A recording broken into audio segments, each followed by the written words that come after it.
नमस्कार दोस्तों, मेरा नाम है विजय कुमार। आप देख रहे हैं कॉमिक्स पिटारा चैनल को।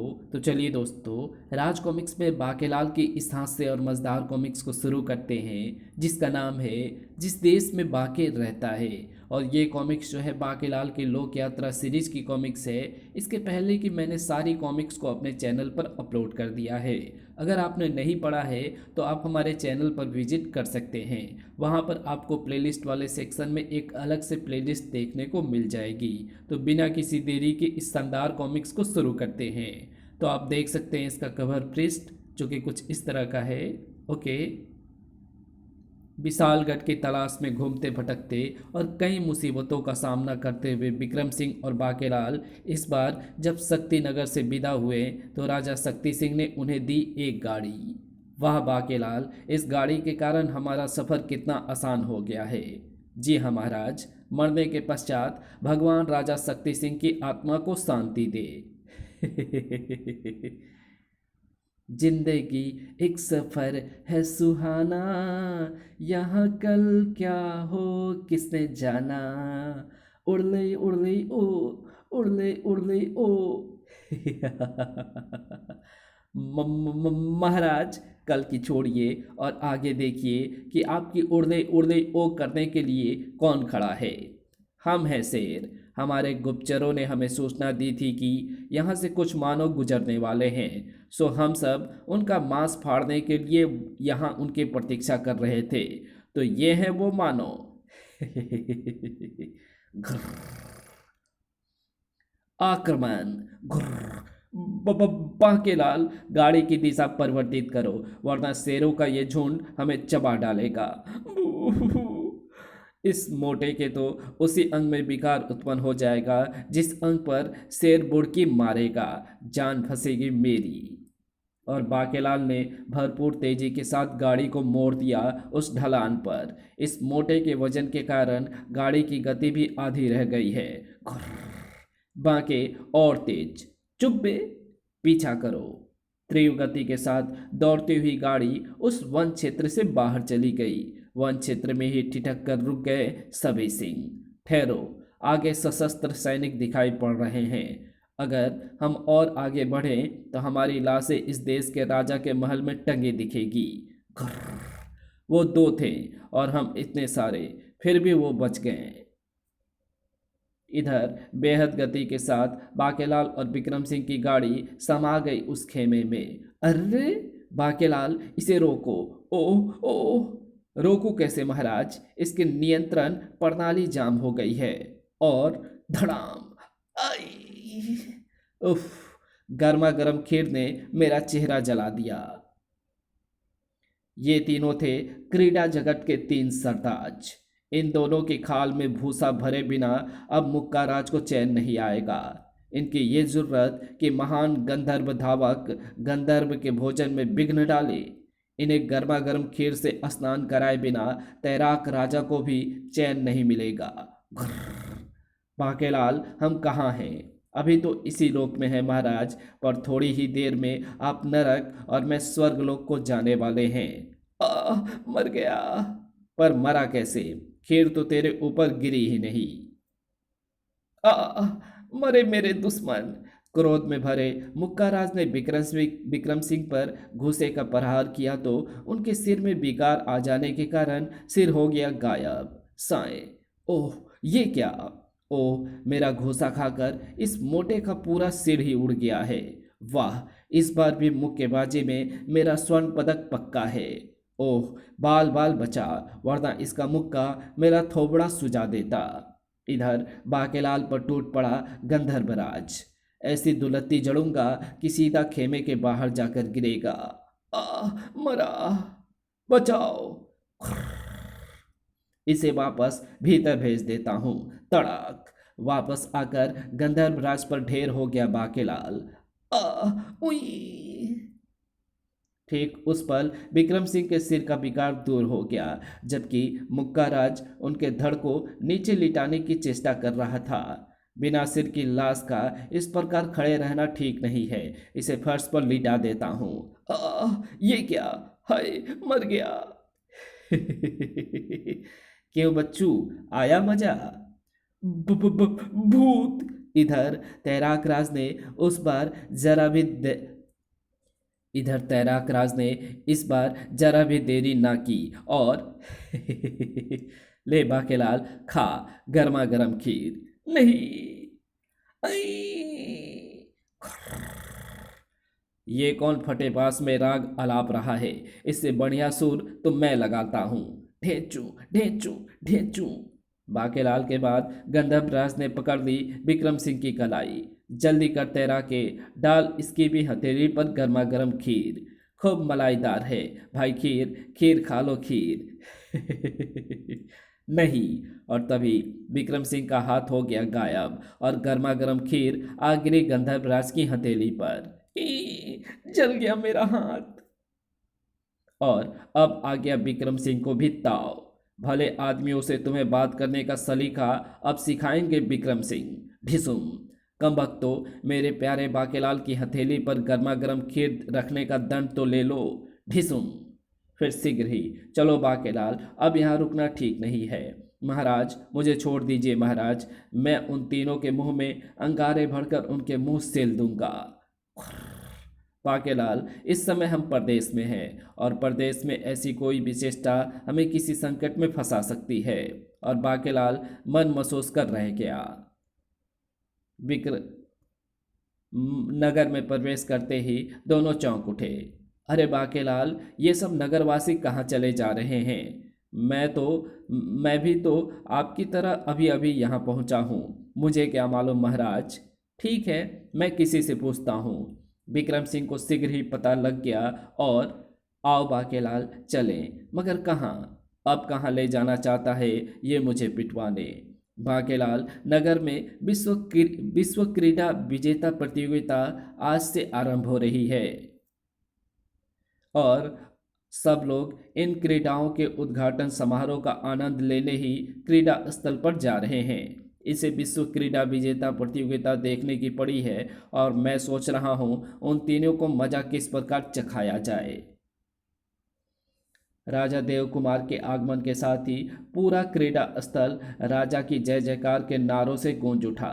राजा देव कुमार जी की जय। और आसन ग्रहण करते ही वाह दुद्दू वाह।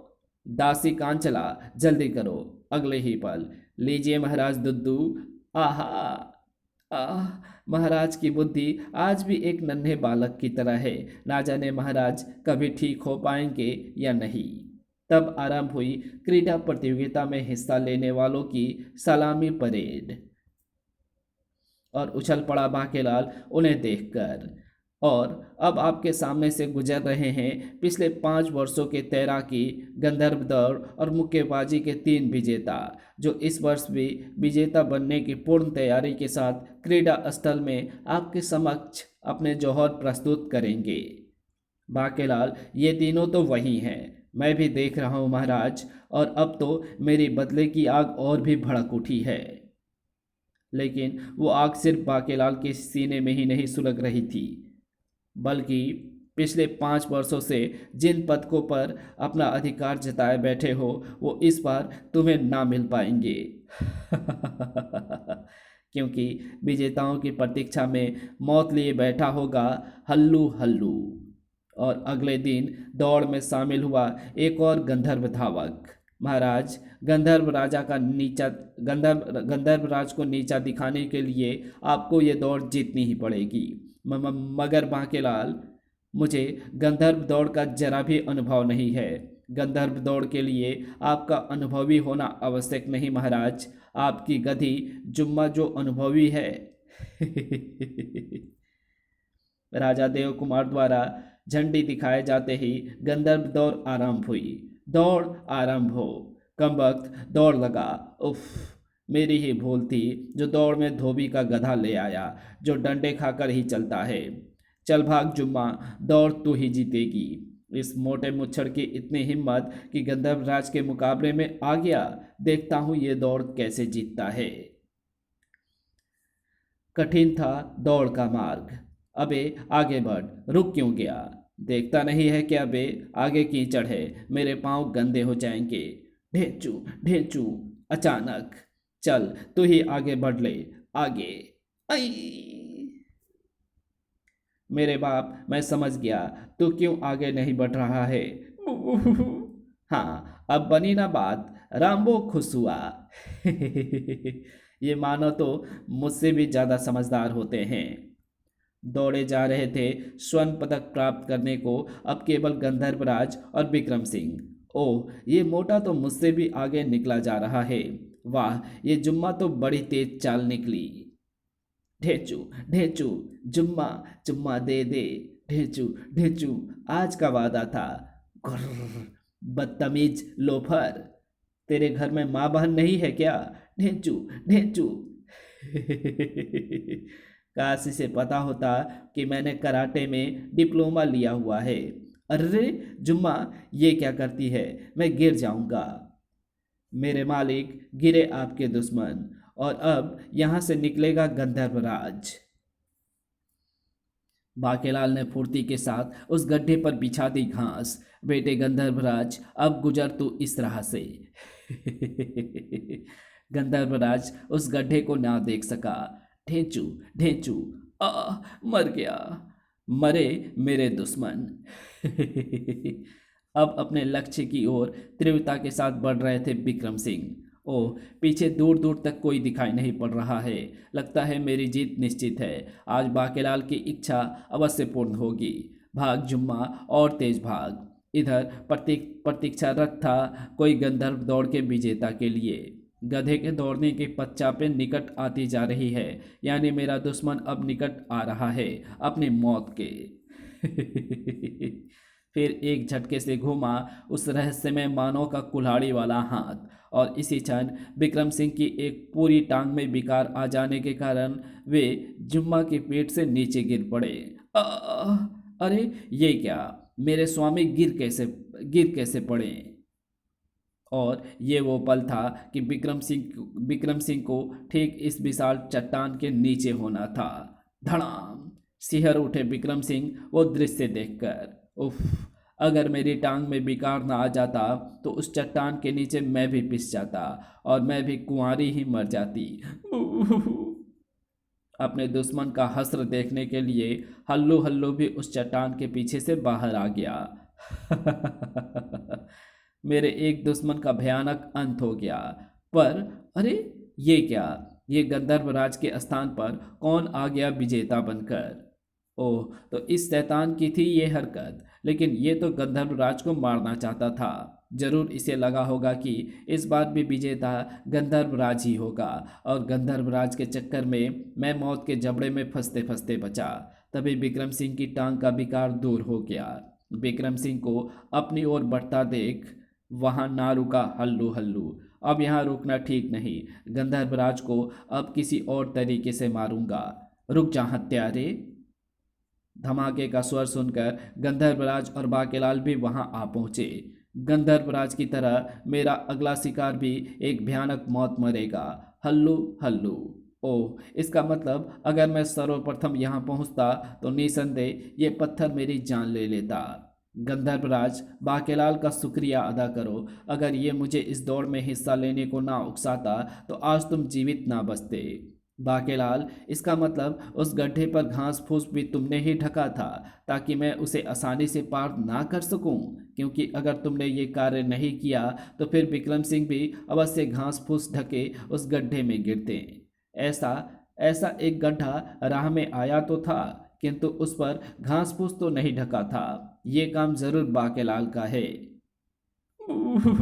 फूटी किस्मत, अगर मुझे ऐसी किसी घटना का इल्म हो जाता तो मैं विक्रम सिंह को काहे को दौड़ में हिस्सा लेने देता, और क्यों गंधर्वराज की राह में बाधा खड़ी करता। और गंधर्वराज, मैं बुराई का बदला भलाई से देता हूँ। मुझ पर शिव की अपार कृपा है, और उन्हीं के आशीर्वाद से मुझे तुम पर आने वाली विपत्ति का पहले ही एहसास हो गया था।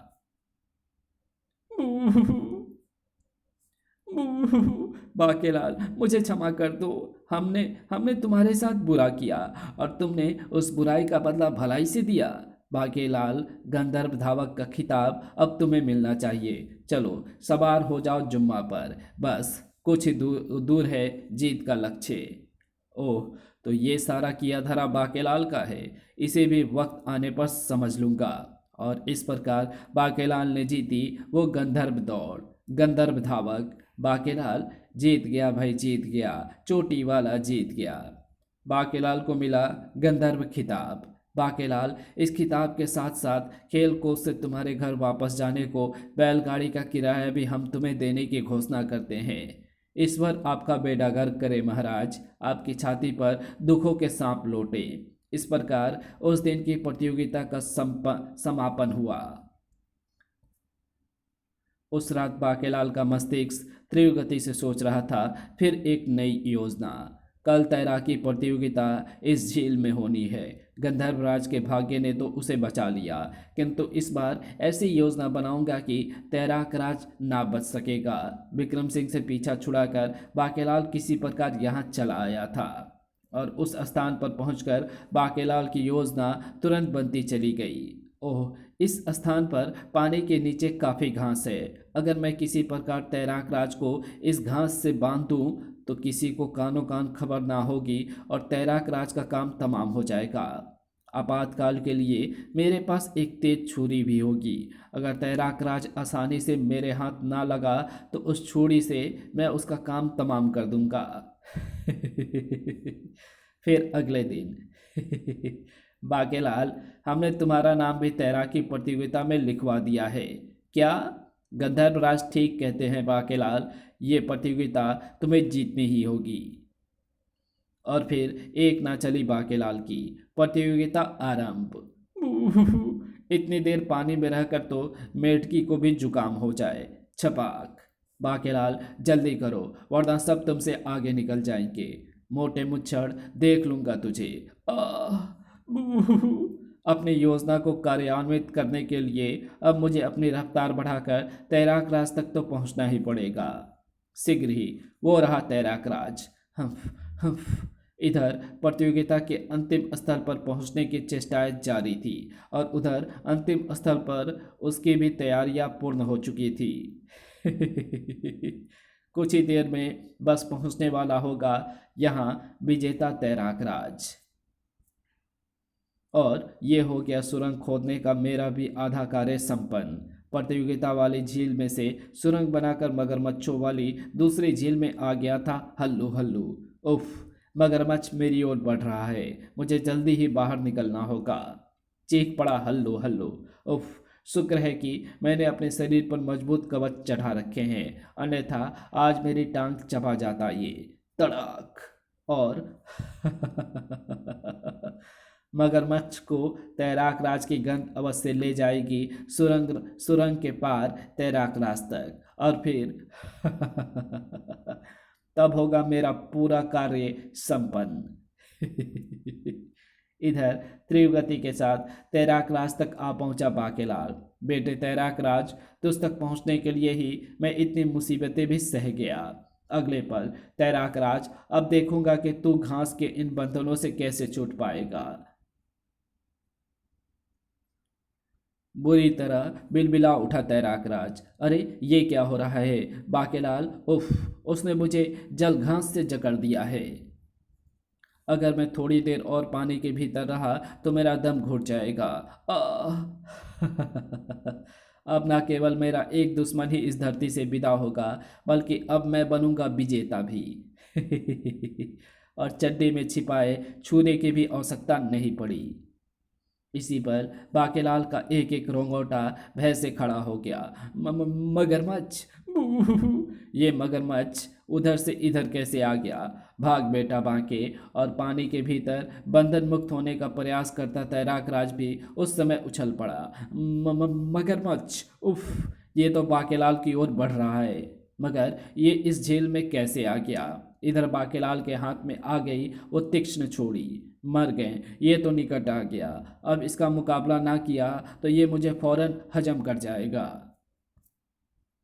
और तभी विजेता का स्वागत करने को वहां आ पहुंचे विक्रम सिंह और गंधर्वराज ने देखा वो भयानक दृश्य। उफ, बाकेलाल को निगल गया मगरमच्छ। मेरा प्यारा बाकेलाल! आह! यह अब क्या कर रहे हो विक्रम सिंह जी? रुक जाइए, पानी में मगरमच्छ है। नहीं, मुझे छोड़ दो मेरा प्यारा बाकेलाल। भाला फेंकने के लिए सैनिकों के हाथ अभी उठे ही थे कि तभी खचाक, बाकेलाल मगरमच्छ को फाड़कर सुरक्षित बाहर निकल आया। उफ, लेकिन तैराक राज कहाँ है? फिर जैसे तैसे हाँफता हुआ बाकेलाल निकला। मेरा प्यारा बाकेलाल, तुम ठीक तो हो ना बाकेलाल? आह! और तभी तैराक राज जल घास के बंधनों से जकड़ा हुआ था। इसके पेट में पानी भर गया है।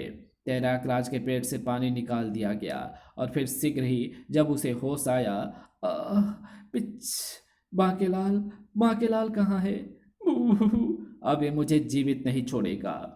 फिर बाकेलाल, मुझे क्षमा कर दो। जब तुमने मुझे जल घास से बांध दिया था, उस समय मैंने ना जाने तुम्हारे बारे में क्या क्या गलत सोच रहा था, लेकिन तुम्हारी हाथ में छुरी देखते ही मैं समझ गया कि तुम्हें मगरमच्छ के विषय में पहले से ही जानकारी थी और मेरे प्राण बचाने के लिए तुम मुझे रोककर स्वयं मौत से भिड़ गए। मगर छुरी तो मैं तेरी गर्दन काटने को साथ लाया था। ओह बाकेलाल, क्या ये सच है? चल बेटा, शुरू कर अपनी राम कहानी। जी हाँ महाराज, मैंने सोचा था कि मगरमच्छ को मारकर मैं तैराक राज के बंधन जल्द ही काट कर उसे भी बचा लूंगा।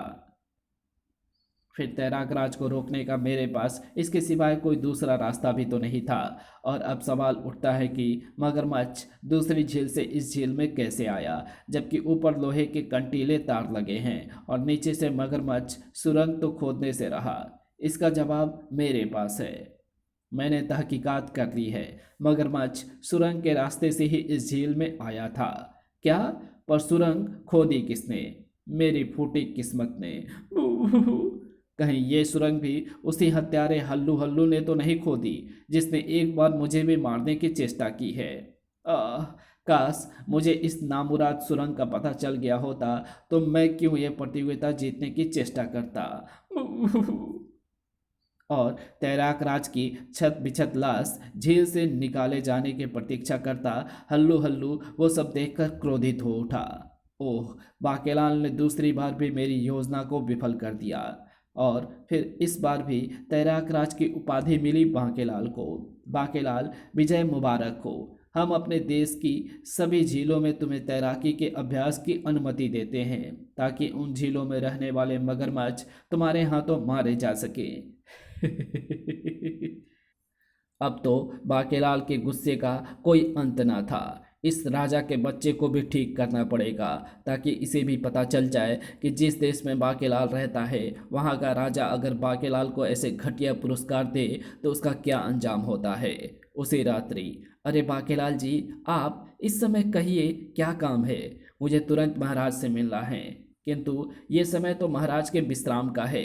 सैनिक, मुझे उनसे एक आवश्यक विचार विमर्श करना है। अगर तुम अपनी भलाई चाहते हो तो मुझे अंदर जाने दो। जैसा आप उचित समझे बाकेलाल जी। बाकेलाल ने दो पूर्व विजेताओं के प्राणों की रक्षा करके हमारे देश का गौरव बढ़ाया है। इसे फौरन भीतर जाने देना चाहिए। जल्द ही। मैं सच कह रहा हूँ महाराज, मुक्का राज के पास वो औषधि है जो आपकी बुद्धि को 4 गुना तेज कर देगी। बाकेलाल, अगर ये सच है तो हम तुम्हारा ये उपकार कभी नहीं भूलेंगे, क्योंकि लोग हमारी बुद्धि को बालक बुद्धि कहते हैं और ये सच भी है। महाराज, मैंने आप तक सूचना पहुंचाकर अपना कार्य पूर्ण किया है। अब आप जाने और आपका काम। बाकेलाल, हम मुक्का राज से वो औषधि अवश्य लाएंगे और कल सभा में सर्वाधिक बुद्धिमानी भरी बातें करके सबको चौंका देंगे, क्योंकि कल तक हम खा चुके होंगे वो औषधि। वाह, अब आएगा मजा जब राजा मुक्का राज से वो औषधि मांगेगा। औषधि मुक्का राज के पास है ही नहीं तो वो देगा कहाँ से? तो इस प्रकार मुक्का राज की गर्दन कलम करे। इस बार मुक्का राज से बदला लेने की मेरी योजना जरूर पूर्ण होगी। लेकिन उस वक्त योजना केवल बाकेलाल ही नहीं, कोई और भी बना रहा था। इस बार हल्लू हल्लू प्रतियोगिता के आरंभ होने से पूर्व ही मुक्का राज पर अपना वार करेगा। शीघ्र ही मुक्का राज, ये वो औषधि है जो मंद बुद्धि के तो मुक्का राज, ये वो औषधि है जो मंद बुद्धि को तो बना देती है बुद्धिमान और बुद्धिमान को बना देती है पागल। ये औषधि जब पानी के साथ तेरे गले के नीचे उतरेगी तो तेरी परिपक्व बुद्धि बालक बुद्धि में परिवर्तित हो जाएगी। अब मैं भी देखूंगा तू कल मुक्केबाजी में विजेता कैसे बनता है। पानी में दवा मिलाने के बाद अब मैं चलता हूँ बाकेलाल की खबर लेने, जो मेरा चैन छीनकर अंतिम अंतिम अंतिम सांसें जो मेरा चैन छीनकर अंतिम खेमे में चैन से सो रहा होगा। बाकेलाल के कारण ही आज मेरे दो दुश्मन अभी तक जिंदा हैं। हल्लू हल्लू के हटते ही खेमे में प्रवेश किया राजा देव कुमार ने। उठ मुक्का राज, हम हैं राजा देव कुमार। अरे महाराज, आप यहाँ? मुक्का राज अगर अपने सिर को सही सलामत अपने धड़ पर देखना चाहता है तो ला बता, कहाँ है वो औषधि जिसे खाकर हम भी बुद्धिमान बन सकते हैं? क्या? मगर आपसे ऐसा किसने कहा महाराज? मेरे पास तो ऐसी कोई भी औषधि नहीं है। खामोश, बाकेलाल झूठ नहीं बोल सकता। बता, कहाँ छिपाई है तूने वो औषधि? उफ, बाकेलाल ने ऐसा झूठ क्यों बोला? मेरे पास सचमुच ऐसी कोई औषधि नहीं है महाराज। ठीक है, अगर तुझे मृत्यु का इतना ही शौक है तो फिर ले। नहीं, ठहरिए महाराज, मरता क्या ना करता। महाराज, मैंने वो औषधि इस जल में घोल रखी है, आप इसे पी लें। अपने प्राण बचाने का इस समय केवल यही तरीका है। ओह, अब आया ना राह पर। लाओ, वो जल हमें दे दो। राजा देव कुमार ने वो पूरा जल हलक के नीचे उड़ेल लिया। गुलुप गुलुप, और अचानक, ओह ये क्या! हमें अपना मस्तिष्क एकाएक परिपक्व लगने लगा है। इसका मतलब बाकेलाल ने औषधि के विषय में सच कहा था। किंतु महाराज, मैंने जो जल आपको पीने को दिया था वो तो साधारण जल था। नहीं, अगर ये साधारण जल होता तो हमारे मस्तिष्क में एकाएक इतना बड़ा परिवर्तन हरगिज ना होता। इस रहस्य पर से तो पर्दा अब बाकेलाल ही उठा सकता है महाराज। हाँ, चलो बाकेलाल के पास। इधर बाकेलाल अभी आकर लेटा ही था कि हल्की सी आहट पाकर चौंक पड़ा। ओह, कौन है ये, और इस प्रकार चोरी छिपे मेरे खेमे में क्यों घुस रहा है? आज मैं एक एक करके अपने सारे दुश्मनों को समाप्त कर आज मैं एक एक करके अपने सारे दुश्मनों को समाप्त कर दूंगा। और वो साया हल्लू हल्लू के सिवाय कोई और ना था। फिर जैसे ही हल्लू हल्लू ने बाकेलाल पर चाकू का वार करना चाहा, शैतान की तुम तो बाकेलाल से ही शैतानी करने चला आया। बाकेलाल ने हल्लू हल्लू की कलाई को एक तेज झटका देकर उसे फर्श पर उछाल फेंका। तुम मुझे वही लगता है जिसके कारण मेरी सारी योजनाओं की टांग टूट गई। धाड़ ढिसुम, तुझसे बदला लेने का मेरे हाथ तरस रहे थे। शोर शराबे के कारण विक्रम सिंह की भी नींद उचट गई। अरे, ये बाकेलाल किसे पीट रहा है? आज तो ना बचेगा बाकेलाल के हाथों।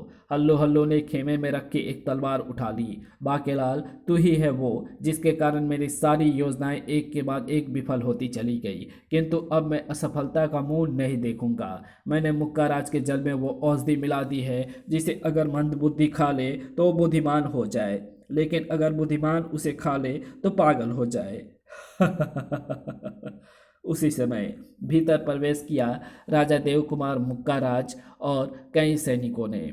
सैनिकों, पकड़ लो इस खूनी को। इसने गंधर्व राज और तैराक राज पर जानलेवा हमले करने के बाद बाकेलाल को भी अपना शिकार बनाना चाहा। ओह, तो जल में वो औषधि इसी ने मुझे विक्षिप्त बनाने के लिए मिलाई थी। हाँ, जिसे पीने के बाद महाराज की बुद्धिहीनता दूर हो गई। किंतु बाकेलाल, तुम्हें कैसे पता चला कि ऐसी कोई औषधि हमें मुक्काराज के पास मिल जाएगी? अगर मुझे ये पता होता तो फिर मैं भला ऐसा क्यों कहता। टूट गई फिर योजना की टांग। किंतु बाकेलाल के कुछ कह पाने से पूर्व भी कह उठे विक्रम सिंह, महाराज, बाकेलाल पर शिव की अपार कृपा है और भगवान शंकर ने ही बाकेलाल को स्वप्न में दर्शन देकर ये सब बताया होगा। क्यों बाकेलाल? जी हाँ महाराज, और जैसे ही मुझे ये बात पता चली मैंने महाराज को यहाँ भेज दिया ताकि महाराज की मंद बुद्धिता का उपचार हो सके। ओह, हम तुमसे बहुत प्रसन्न हैं बाकेलाल, किंतु हल्लू हल्लू, तुम्हारी मुझसे गंधर्वराज और तैराक राज से क्या दुश्मनी है?